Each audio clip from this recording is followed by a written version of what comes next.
Bismillahirrahmanirrahim.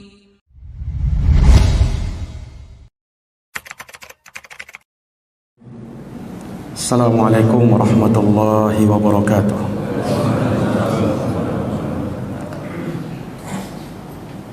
Alhamdulillah, alhamdulillahi rabbil alamin, wabihi nasta'inu ala umuri dunya waddin. Asyhadu an la ilaha illallah wahdahu la syarika lah, ilahul awwalina wal akhirin. Wa asyhadu anna Muhammadan abduhu wa rasuluhu as-sadiqul amin, sallallahu alaihi wa ala alihi wa sahbihi wa man tabi'ahum bi ihsanin ila yaumiddin wa sallama tasliman katsira. Subhanaka la ilma lana illa ma 'allamtana innaka antal alimul hakim. Allahumma 'allimna ma yanfa'una wanfa'na bima 'allamtana wa zidna ilman ya karim. Allahumma inna nas'aluka ilman nafi'an wa rizqan tayyiban wa amalan mutaqabbala. Amma ba'd. Ma'asyiral muslimin, bapak-bapak, saudara-saudari sekalian, jamaah salat subuh yang dirahmati dan dimuliakan oleh Allah. Alhamdulillah, alhamdulillahi bi ni'matihi tatimmus shalihat. Segala puji hanya bagi Allah yang dengan nikmat-nikmatnya tertunai segala amal-amal kebajikan. Salawat dan salam semoga terhaturkan kepada junjungan kita Nabi Agung, Nabi besar Muhammad sallallahu alaihi wasallam, kepada keluarga, para sahabat, serta orang-orang yang senantiasa meniti jalannya sampai hari kiamat.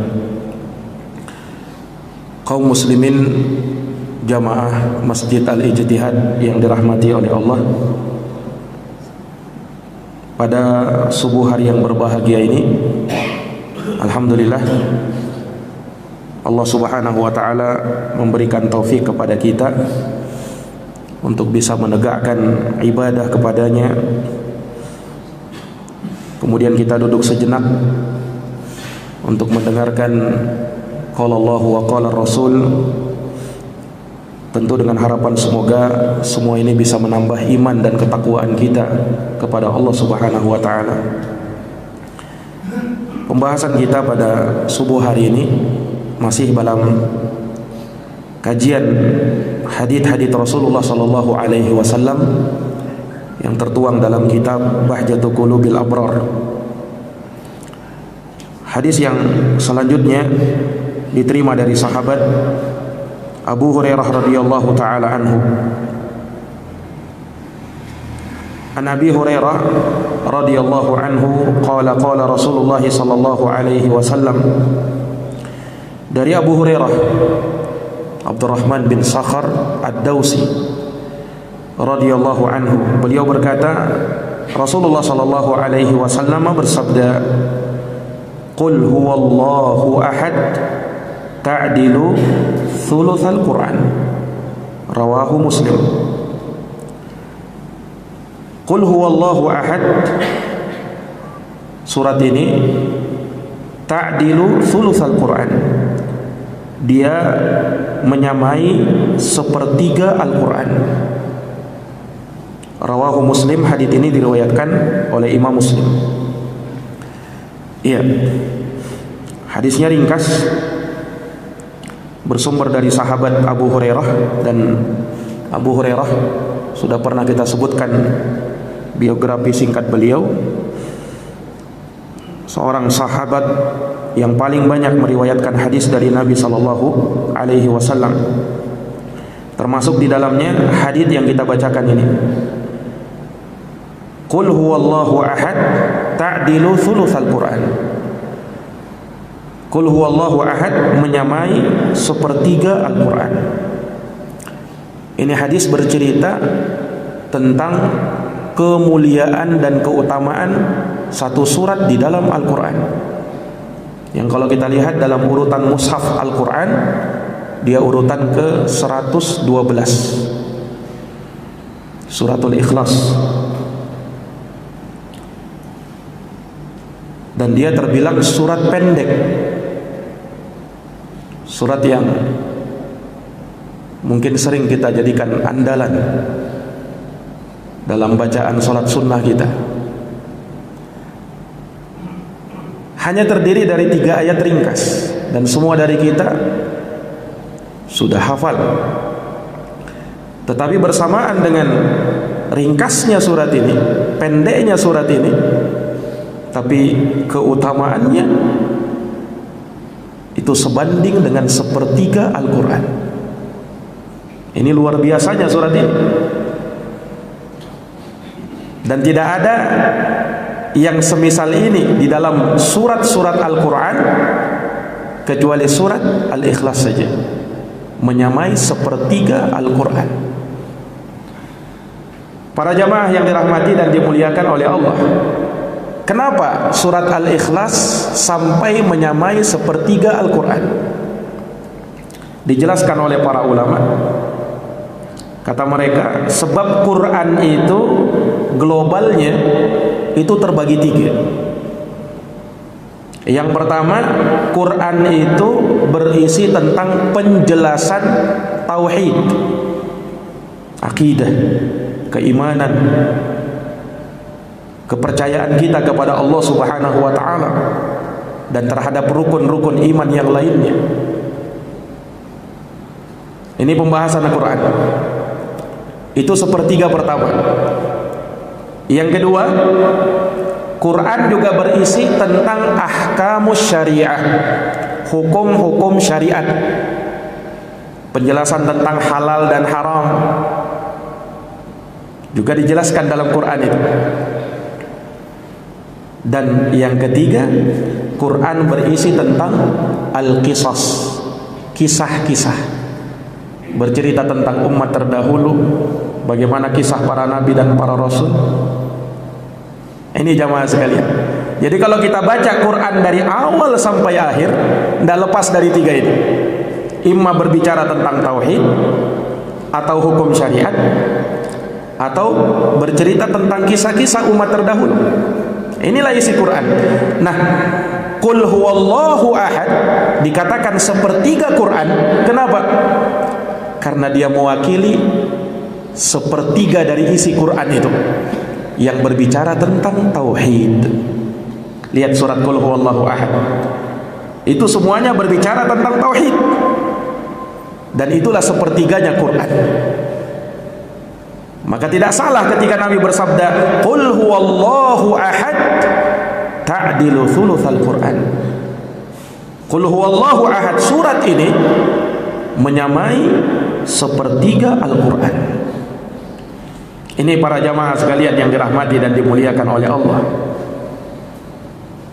Berarti kalau seperti itu, jikalau kita baca Qul huwallahu ahad 3 kali kita baca, sama seperti menghatamkan Al-Quran. Nah, bagaimana lagi kalau kita baca berulang-ulang surat itu? Oh, kalau begitu Ustaz, tidak perlu kita menghatamkan Quran. Tinggal baca Qul huwallahu ahad saja 3 kali, khatam Quran sudah. Apakah seperti itu maknanya? Oh, tidak seperti itu. Quran butuh kita baca dari awal sampai akhir. Tapi disebutkan di sini bahwa Qul huwallahu ahad menyamai sepertiga Quran. Ini menunjukkan fadail, keutamaan, kemuliaan surat ini, keagungan surat ini, sehingga dia menyamai sepertiga Al-Quran. Para jamaah yang dirahmati dan dimuliakan oleh Allah, makanya disebutkan keutamaan surat ini bukan hanya pada hadis ini saja. Disebutkan dalam hadis-hadis yang lain keutamaan-keutamaan yang lainnya. Bahkan dalam hadis yang diriwayatkan oleh Imam Ahmad dan Imam At-Tirmidzi, keutamaan orang yang membaca surat Al-Ikhlas, Qul huwallahu ahad, sampai 10 kali. Kata Rasulullah sallallahu alaihi wasallam, man qara'a Qul huwallahu ahad hatta yakhtumaha 10 marrat, banallahu lahu qasran fil jannah. Barang siapa yang membaca Qul huwallahu ahad dia ulang sampai 10 kali, maka Allah akan bangunkan untuknya qasran fil jannah, istana di dalam surga. Allahu Akbar. Baca qul huwallahu 10 kali, Pak. Kata Nabi, Allah akan bangunkan istana di dalam surga. Para jamaah yang dirahmati dan dimuliakan oleh Allah, ini hadis sahih, disahihkan oleh Imam Ad-Dahabi dan juga Syekh Al-Albani rahimahullahu ta'ala. Ini keutamaan surat ini. Dan masih banyak lagi keutamaan-keutamaan yang lainnya, di mana keutamaan ini kita dapatkan, kita baca dia, dan semakin utama dia kalau kita tadabburi maknanya. Ada apa dengan surat ini?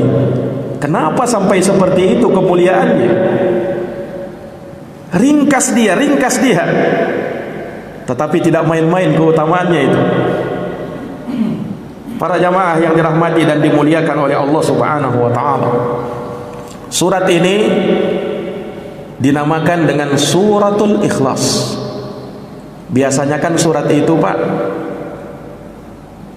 namanya itu biasanya terambil dari ayat-ayatnya. Biasanya seperti itu. Surat Ad-Duha, karena memang disebutkan Wad-Duha. Surat Al-Lail, disebutkan Al-Lail juga. Al-Baqarah, ada nama Al-Baqarah di situ. Tapi Al-Ikhlas, tidak ada Al-Ikhlas di situ dalam surat Qul Huwallahu Ahad. Tapi kenapa dinamakan Al-Ikhlas? Al-Ikhlas itu berasal dari kata khalusa, yang artinya murni. Jadi surat Al-Ikhlas surat pemurnian. Kenapa surat ini dinamakan surat itu Al-Ikhlas, pemurnian? Karena berbicara tentang tauhid, Pak. Kalau sudah berbicara tentang tauhid, berarti memurnikan itu. Apa yang kita murnikan? Ibadah hanya kepada Allah. Tauhid artinya pemurnian ibadah hanya untuk Allah Subhanahu wa ta'ala, tidak kepada yang lainnya. Ini para jamaah yang dirahmati oleh Allah.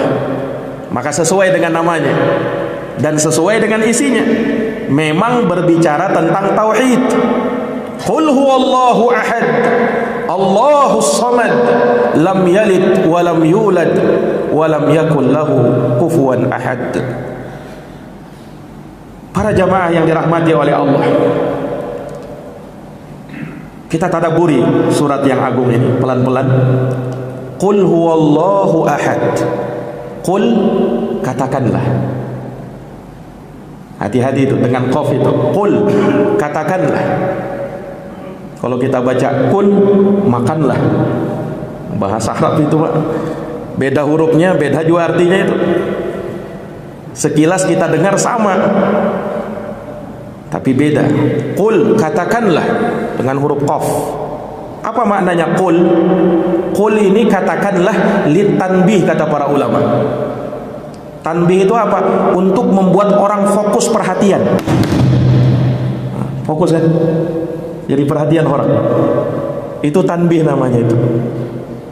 Jadi ketika disebut qul, orang langsung perhatian. Oh, apa itu? Itu maknanya, Pak. Jadi disebutkan ayat ini awalnya seperti itu supaya orang perhatian. Dan ini salah satu metode Al-Quran untuk menjadikan orang itu terfokus perhatiannya kepada bacaan dia. Makanya ketika kita baca Quran, hendaknya dengan hati yang hadir.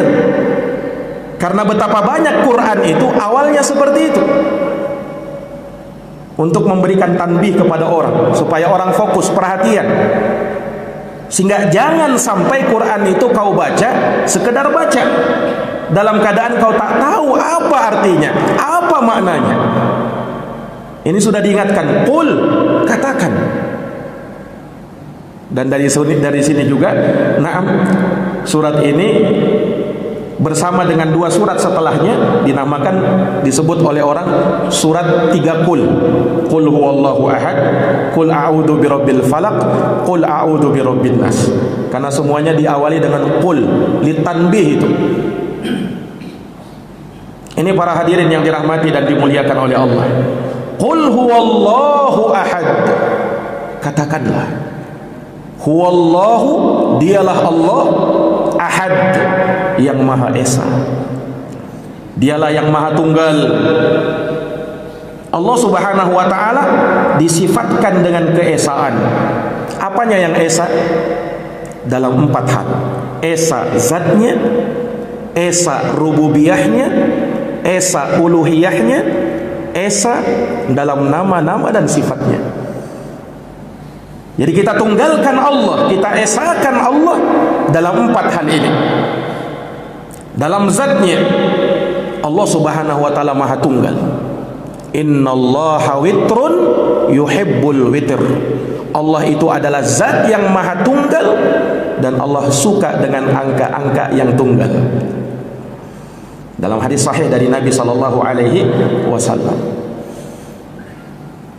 Ini jamaah sekalian yang dirahmati oleh Allah. Makanya Allah membantah di dalam Quran orang-orang yang mengatakan bahwa Tuhan itu 3. Dikatakan salisu salasah, satu dari yang 3. Karena dari sifat ketuhanan, Allah itu esa, Allah itu tunggal, dan tidak boleh berbilang. Tidak boleh 3, tidak boleh 2. Sebagian mengatakan ada Tuhan kegelapan, ada Tuhan cahaya, ada Tuhan kebaikan, ada Tuhan keburukan. Allah tidak berbilang. Apalagi kalau lebih daripada itu. Allah adalah ahad. Ini jamaah sekalian yang dirahmati oleh Allah. Nah, inilah yang tak bisa diterima oleh orang-orang musyrikin jahiliyah. Tidak bisa diterima, Pak. Kenapa? Mereka punya 360 berhala, 360 Tuhan di sekitar Ka'bah ketika itu. Nah, ini Muhammad datang, kata mereka, menjadikan Tuhan itu cuma satu saja. Ini kan lucu ini, kata mereka. Banyaknya Tuhan kita yang ditinggalkan kalau begitu, cuman satu saja. Mereka tidak percaya, mereka tidak mau terima. Mau diapakan berhala-berhala kita ini? Ini para jamaah sekalian yang dirahmati oleh Allah. Makanya dakwah terhadap ayat ini, terhadap surat ini betul-betul berat ketika itu. Sampai Bilal, Pak, lihat bagaimana siksaan yang beliau terima dari orang-orang musyrikin jahiliyah ketika itu. Nah,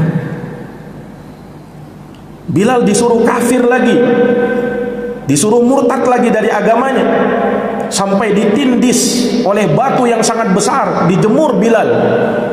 Beliau hanya mengatakan ahad, ahad, ahad. Dia yang maha esa, dia yang maha tunggal. Aku hanya beriman kepada dia satu-satunya. Itu ucapan Bilal, mempertahankan ini, akidah ini. Qul huwallahu ahad. Katakanlah, dialah Allah yang maha esa. Para hadirin yang dirahmati dan dimuliakan oleh Allah subhanahu wa ta'ala, Allahus Samad, Allahu As-Samad. Para jamaah yang dirahmati dan dimuliakan oleh Allah, As-Samad ini salah satu dari nama-nama Allah subhanahu wa ta'ala, Al-Asma'ul Husna. Iya, para ulama punya beberapa penafsiran tentang As-Samad ini, apa maknanya. Sampai disebutkan oleh ahli tafsir ada sekitar 26 makna tentang As-Samad. Ada 26 makna. Betapa luasnya makna Samad itu.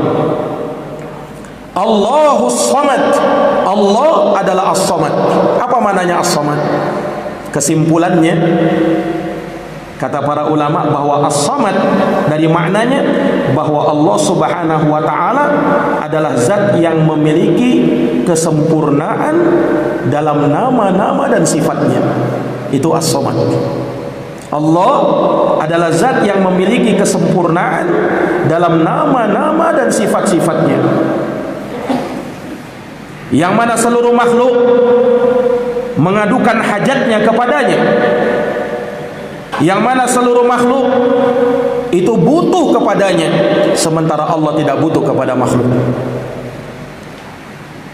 Ya ayyuhan nas antumul fuqara'u ila Allah wallahu huwal ghaniyul hamid.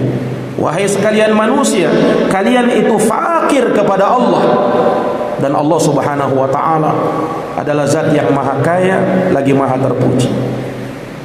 Para jamaah yang dirahmati dan dimuliakan oleh Allah, maka Allah Subhanahu wa taala tidak butuh kepada makhluknya, sementara makhluk bagaimanapun dia pasti butuh kepada Allah. Siapapun dia, mau mukmin mau kafir, pasti butuh kepada Allah Subhanahu wa taala. Bagaimana dia tidak butuh kepada Allah? Dan bagaimana dia bisa hidup di muka bumi ini kalau tidak butuh kepada Allah? Makanya biar bagaimanapun orang-orang musyrikin, Pak, mereka juga sembah Allah. Musyriknya dari mana? Karena mereka sembah Allah, selain Allah juga iya. Jadi jangan dikira orang musyrikin itu cuman nyembah pohon, cuman nyembah batu aja. Allah juga mereka sembah. Disebutkan dalam suatu hadis, salah seorang musyrik pernah ditanya oleh Nabi SAW. Dia bernama Husain. Ditanya oleh Nabi, "Ya Husain, hari ini kau menyembah berapa Tuhan? Tuhanmu kan banyak. Tidak mungkin kau sembah satu hari itu 360 loh. Tidak mungkin kau sembah semua itu. Hari ini kau sembah berapa Tuhan?" Kata dia, "Ada 7 Tuhan yang kusembah. Ada 7 Tuhan yang kusembah. 6 di bumi, 1 di langit," kata dia. 6 di bumi, 1 di langit. 6 ini yang mana? Berhala-berhala itu. Yang 1 Allah Subhanahu wa taala. Kemudian Nabi tanya lagi, "Jikalau kau dalam keadaan terjepit, terdesak, betul-betul sangat butuh, Tuhan mana yang kau seru?" Kata dia, "Tuhan Allah Subhanahu wa taala yang di atas langit." Kata musyrik ini. Lihat, menunjukkan mereka juga punya akidah kan? Maksudnya akidah menyembah Allah. Tetapi kenapa mereka musyrik? Nah itu tadi, mereka menyekutukan Allah. Sembah Allah, tapi selain Allah juga iya. Makanya orang yang menyembah Allah belum tentu muslim. Belum tentu muslim. Karena orang musyrik juga nyembah Allah, Pak. Nanti dikatakan muslim kalau dia jadikan Allah adalah satu-satunya ahad yang maha esa. Nah, itu baru muslim. Tapi kalau sembah Allah selain Allah juga iya, belum muslim. Ini para jamaah sekalian yang dirahmati dan dimuliakan oleh Allah. Ya, ini surat mengajarkan kepada kita tentang sifat-sifat ketuhanan. Tuhan itu begini. Makanya kan salah satu dari asbab nuzulnya surat ini disebutkan oleh para ulama. Jadi orang musyrik ini datang kepada Nabi, lancang berkata kepada Nabi, ya Muhammad, unsub lana rabbak. Wahai Muhammad, coba kalau benar Tuhanmu itu, kau sebutkan nasab Tuhanmu itu dari mana? Minta disebutkan nasab Tuhan. Nasab itu kan garis keturunannya. Bapaknya siapa, mbahnya siapa, anaknya siapa, cucunya siapa. Orang musyrik ini tanya begitu. Turun surat ini, Pak. Qul huwallahu ahad, Allahus samad, lam yalid wa lam yulad, wa lam yakul lahu kufuwan ahad. Sebagai bantahan kepada mereka, sangkaan mereka dikiranya Allah punya anak, Allah punya cucu, Allah punya bapak, Allah punya kakek. Allah ada nasabnya. Maha suci Allah Subhanahu wa taala disifatkan seperti itu. Maka surat ini menyebutkan tentang sifat-sifat ketuhanan. Allah Maha Esa, berarti yang tidak esa tidak bisa jadi Tuhan. Yang esa itu adalah Allah Subhanahu wa taala, dia satu-satunya. Kemudian sifat ketuhanan berikutnya apa? Allahus samad. Allah semua makhluk butuh kepada dia dan dia tidak butuh kepada makhluk. Makanya segala manfaat, segala mudarat itu bukan berpulang kepada Allah, tapi berpulang kepada makhluk. Allah yang memberikan manfaat dan Allah Subhanahu wa taala yang menarik mudarat itu. Sementara Allah tidak bisa diberikan manfaat dan tidak bisa diberikan mudarat. Walaupun dengan ibadah kita, Ustaz, walaupun dengan ibadah kita, walaupun dengan maksiat kita, walaupun dengan maksiat kita. Makanya ketika kita beribadah kepada Allah, jangan dipikir Allah butuh dengan ibadah kita. Allah tidak butuh dengan ibadah kita, Pak. Tapi yang butuh dengan ibadah itu siapa? Allah subhanahu, kita sendiri, Pak. Kita sendiri yang butuh kepada ibadah itu. Allah tidak butuh dengan ibadah kita. Allah Maha Kaya. Sehingga sekalipun manusia ini disebutkan dalam hadits qudsi, "Lau anna awwalakum wa akhirakum wa insakum wa jinnakum kanu ala atqa qalbi rajulin wahidin minkum ma zada dzalika fi mulki syai'a." Andaikan orang pertama sampai orang terakhir dari kalian, dari kalangan jin sampai manusia. Orang pertama dari kalangan manusia Nabi Adam alaihissalam, jin pertama iblis laknatullah alaih. Andaikan mereka semua berkumpul dalam hati seorang yang paling bertakwa. Yang paling bertakwa di dunia ini tidak lain dan tidak bukan Nabi kita Muhammad sallallahu alaihi wasallam. Andaikan hatinya seperti Nabi Muhammad sallallahu alaihi wasallam, semua kalian seperti itu, maka niscaya hal tersebut tidak menambah kekuasaan Allah sedikit pun juga. Kenapa, Pak? Kekuasaan Allah sudah sempurna, tidak perlu ditambah lagi. Subhanallah. Ini hadis betul-betul menunjukkan betapa tidak butuhnya Allah kepada kita, tidak butuhnya Allah kepada ibadah kita. Tidak butuh, karena kekuasaan Allah sudah sempurna. Tapi kenapa kita tetap harus beribadah? Karena kitanya yang butuh. Karena kita yang butuh. Kemaslahatannya terpulang kepada kita. Sebagaimana ketika kita bermaksiat, Allah larang kan? Bukan karena ketika kita berbuat maksiat berarti kekuasaan Allah menjadi berkurang karena maksiat kita, karena kekafiran kita. Tidak. Kekuasaan Allah subhanahu wa ta'ala sempurna. Walaupun kalian kafir, walaupun seluruh dunia ini kafir, kekuasaan Allah tidak berkurang sedikit pun juga. Karena Allah tidak butuh kepada siapapun juga.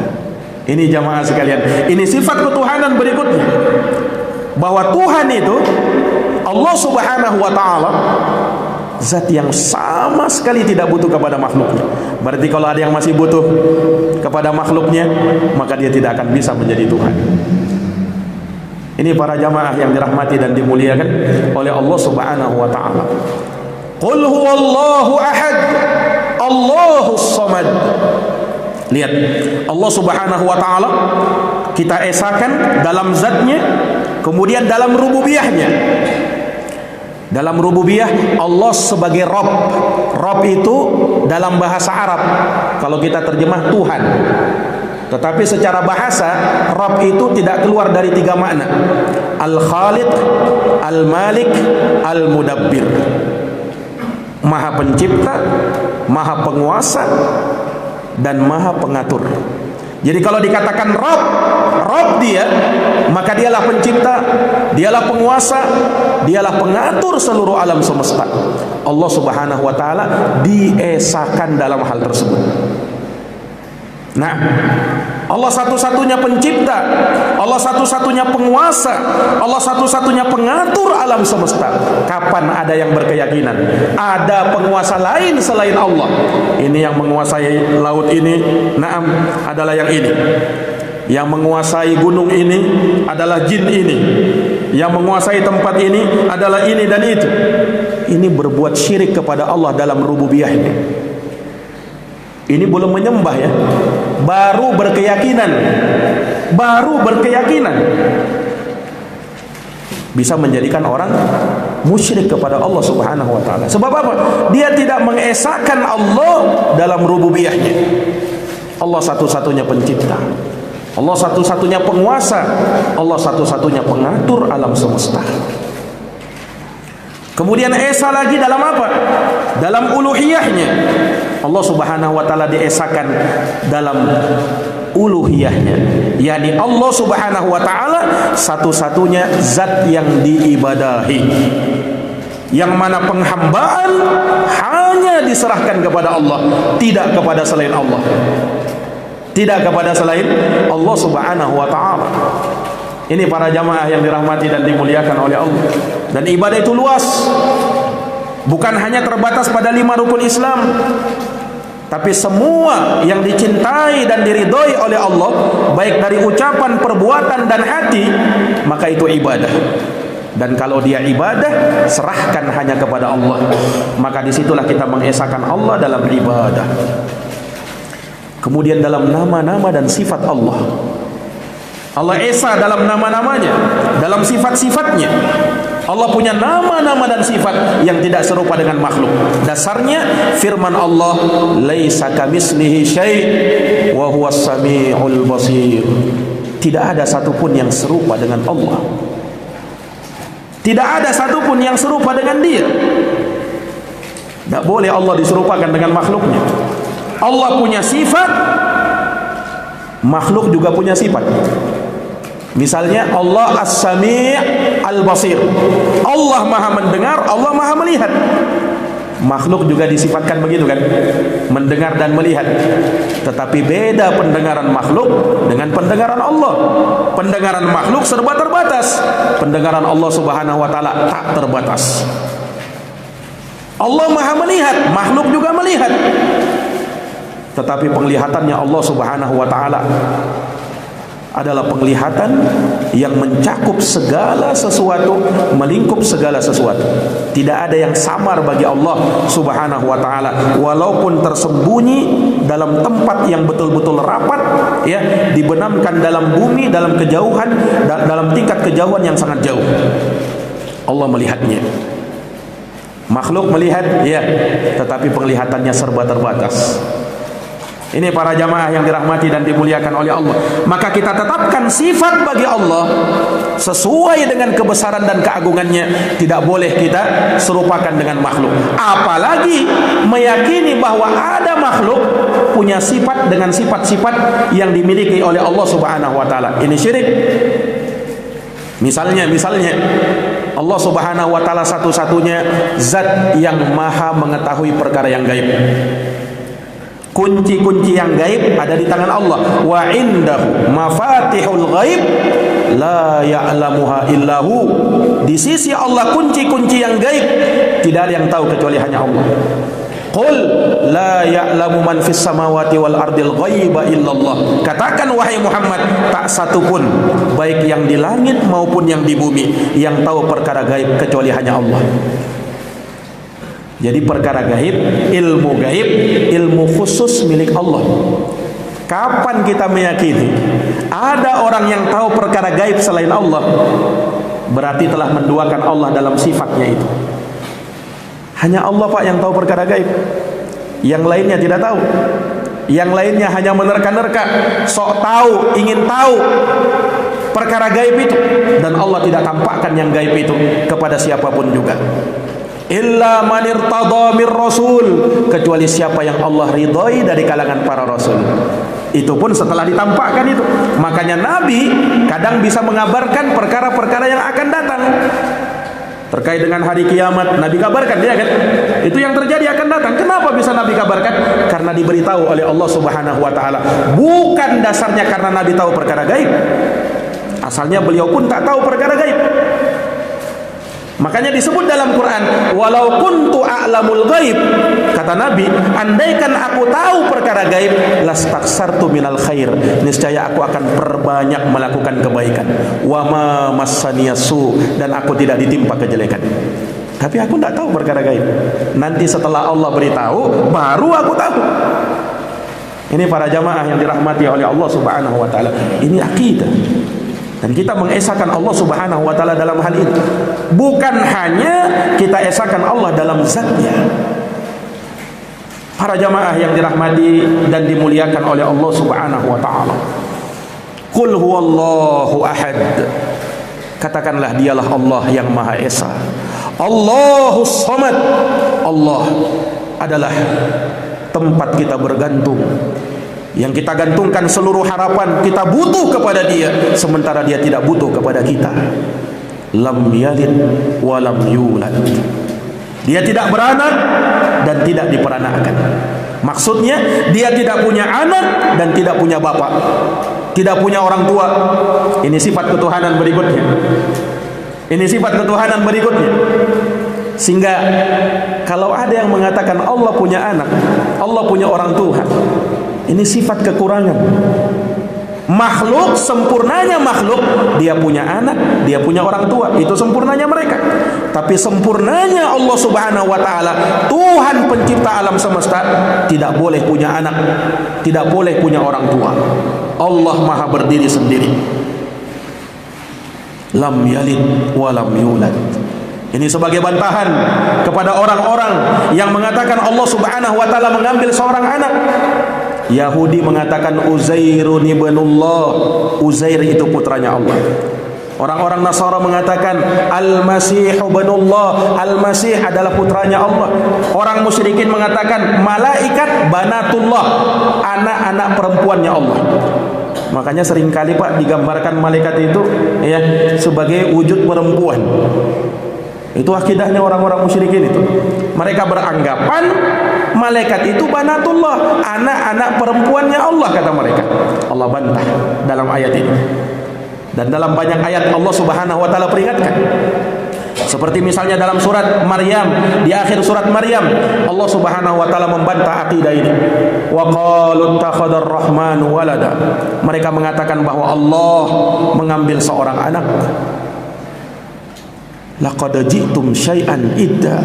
Sungguh mereka dengan ucapan itu telah mendatangkan suatu yang sangat mungkar.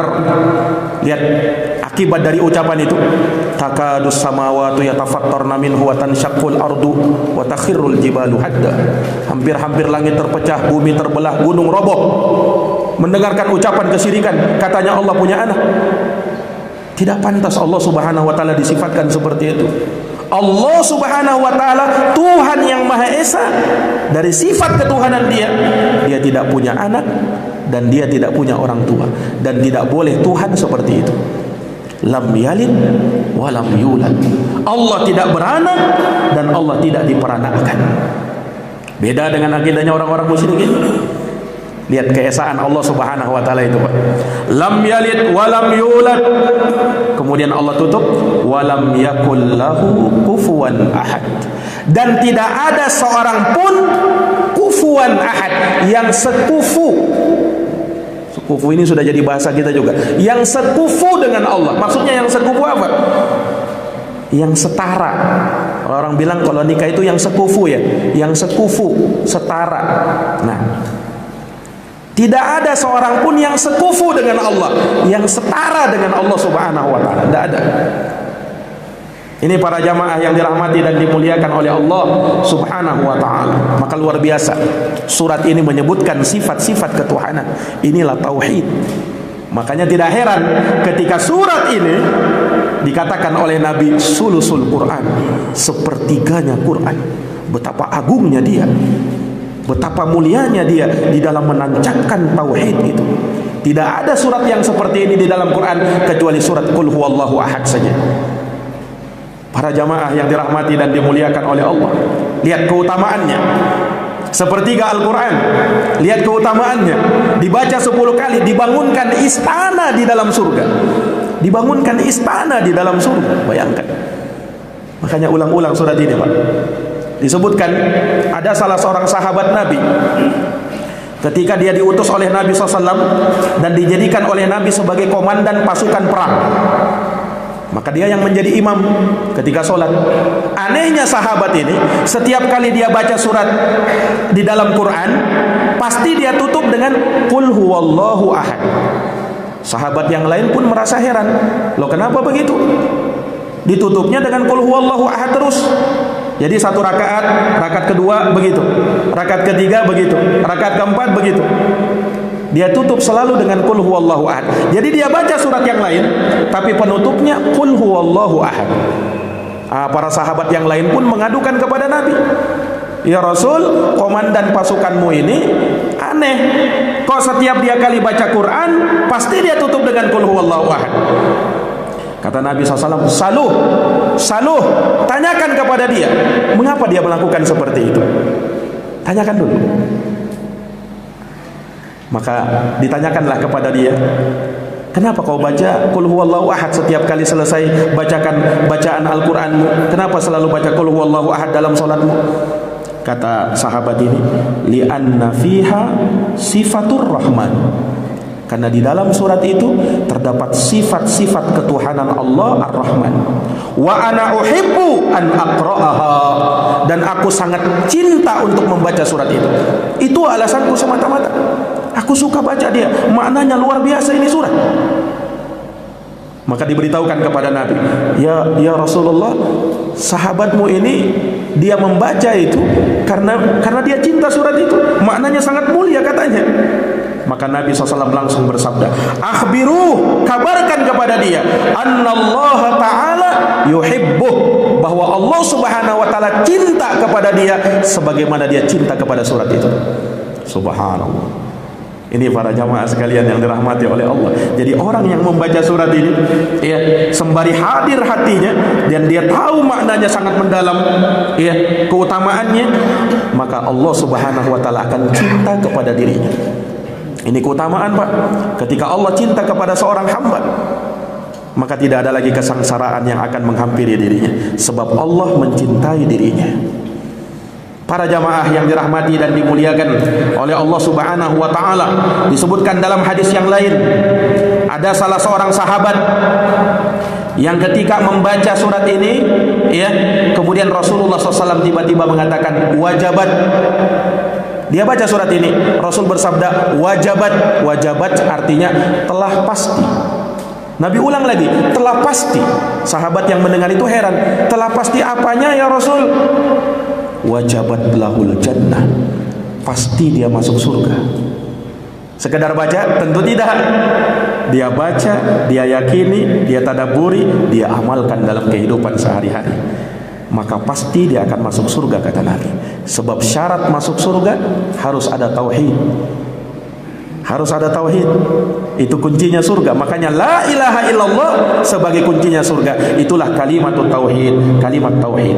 Para jamaah yang dirahmati oleh Allah, ketika Umar bin Khattab mendengarkan keutamaan surat Al-Ikhlas ini luar biasa, Umar tanya, Pak, ya Rasulullah, idan astaksir ya Rasulullah, kalau begitu saya perbanyak nanti ya Rasul baca surat Qul huwallahu ahad ini.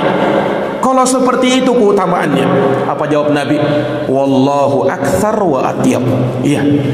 Dan Allah akan memperbanyak pahala kamu dan akan membaguskan kamu, kata Rasulullah sallallahu alaihi wasallam. Ini para jamaah sekalian yang dirahmati oleh Allah. Tapi bukan artinya kalau begitu kita baca Qul huwallahu ahad saja Ustaz, yang lainnya enggak. Oh enggak. Nah, ini keutamaan, kemuliaan. Baca dia, sering-sering baca dia. Tapi surat yang lain jangan ditinggalkan. Surat yang lain juga punya keutamaan, ya, keutamaan yang lainnya. Nah, ini kita baru bahas surat Qul huwallahu ahad ini. Keutamaannya seperti ini luar biasa. Ini para jamaah yang dirahmati dan dimuliakan oleh Allah Subhanahu wa taala.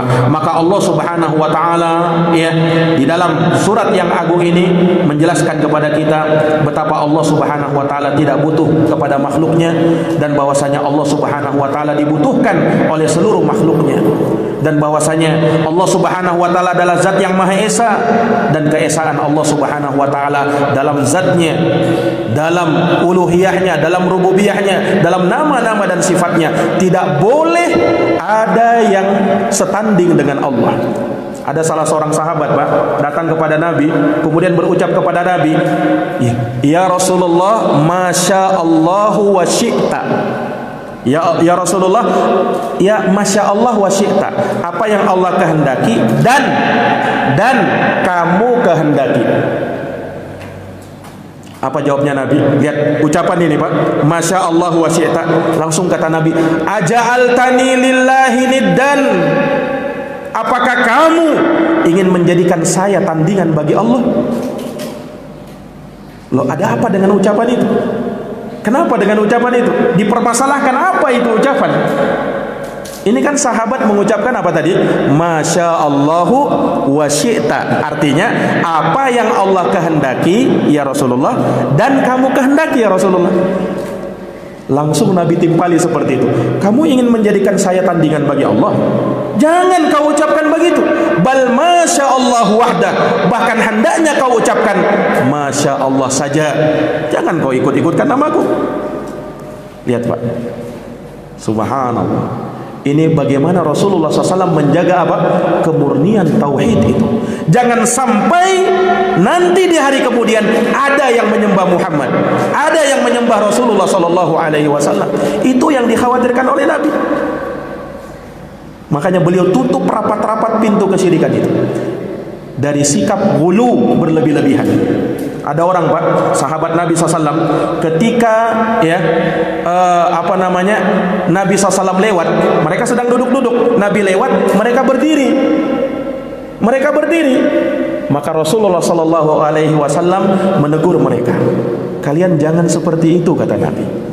Aku tidak menginginkan kalian sama seperti orang-orang Rum yang mereka mengagungkan raja mereka seperti itu. Innama ana abdun, aku ini hanya seorang hamba, kata Rasulullah. Faqulu Abdullahi wa rasuluh, katakanlah aku hanya hamba Allah dan Rasulnya. La tataruni kama ataratin nasara Isa bin Maryam, jangan kalian berlebih-lebihan dalam menyanjung saya seperti orang-orang Nasara berlebih-lebihan dalam menyanjung Isa putra Maryam. Diingatkan oleh Nabi, ditutup rapat-rapat itu. Jangan sampai ada umatnya yang nanti menyembah dirinya. Karena sesembahan satu-satunya Allah Subhanahu wa taala. Rasulullah cuman pengantar yang mengantarkan kita kepada Allah Subhanahu wa taala. Yang kita sembah satu-satunya Allah. Rasul pengantar. Kita beribadah kepada Allah tidak mungkin bisa diterima kecuali melalui jalannya Rasulullah SAW. Beliau yang mengantarkan kepada Allah Subhanahu wa taala. Ini para jamaah yang dirahmati dan dimuliakan oleh Allah. Maka hadis ini ringkas tetapi mengandung makna yang sangat luas terkait dengan keagungan, kemuliaan surat Qul Huwallahu Ahad, surat Al-Ikhlas. Semoga Allah Subhanahu wa taala memberikan taufik kepada kita terhadap apa yang kita baca, yang kita dengarkan, dan semoga Allah Subhanahu wa taala senantiasa memberikan dan mencurahkan hidayahnya kepada kita untuk semakin baik dalam kehidupan kita, semakin bertakwa dan semakin taat kepada Allah Subhanahu wa taala. Innahu waliyudzalika wal qadir alaih. Jazakumullahu khairan atas perhatiannya, mohon maaf atas segala kekurangannya. Hadanallahu wa iyyakum ajma'in. Kita tutup dengan doa kafaratul majlis. Subhanakallahumma wa bihamdika asyhadu an la ilaha illa anta astaghfiruka wa atubu ilaik. Subhana rabbika rabbil izzati amma yasifun wa salamun alal mursalin walhamdulillahi rabbil alamin. Wassalamu alaikum warahmatullahi wabarakatuh.